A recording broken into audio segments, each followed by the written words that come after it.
Okay, so we have a new term. I am the EOE, so the evaluator of the evaluator, and that's EOTE. Anyway, so this is, when I was reading what the evaluator does, it says, it should be a proven and exemplary evaluator. Like, oops, sorry. Sorry about that. I still find evaluating very challenging. But I am very happy to evaluate Sonia's speech. I think that she did a great job at the beginning by asking a question. And she asked us, what are the 4 things we learned? I realized also this is a great thing to do if you actually forget what the person said, because then you can get audience participation and say, what were the 4 things? And then, if you do forget. So you can use that as something to use in the future. Yeah, she started off very positive. I think that is something that is important in doing evaluations, is that we need to give constructive feedback. We're here to support each other. We want to encourage people to do a speech again. You don't want them to not do a speech again. So being very constructive, being very positive, and Sonia did a great job of that at the beginning.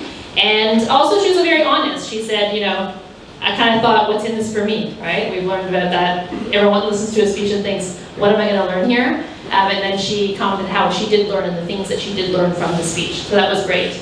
And Sonia's a very engaging, very natural, kind of, I guess, aura up on stage anyway. So she's very easy to listen to, generally.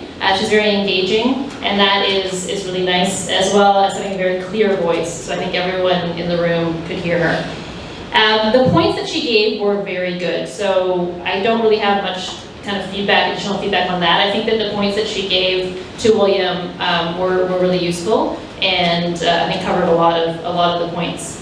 So obviously, areas to work on would be time control, as everyone tonight is having. I don't have this problem because I speak too quickly. So, I need to learn how to slow down. The other challenge is one of the things we can do, and I know that I don't do this often enough also, is when you're being an evaluator, reach out to the person ahead of time and ask them what type of things they would like, that they're working on, and that they would like to improve. So you can ask and say, what are the areas you'd like me to focus on as an evaluator? So that is helpful, and I've had some pro evaluators reach out to me and ask that, so that's useful.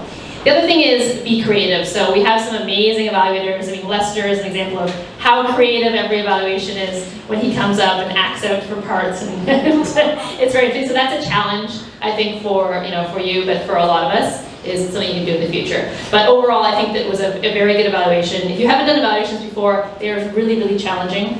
And this is something that we just accept. Every time you are asked to be an evaluator, accept it, do it. You will grow. I'm still terrified of doing it, and I still do it. And thank you. It was a very great job, Sonia. Thank you.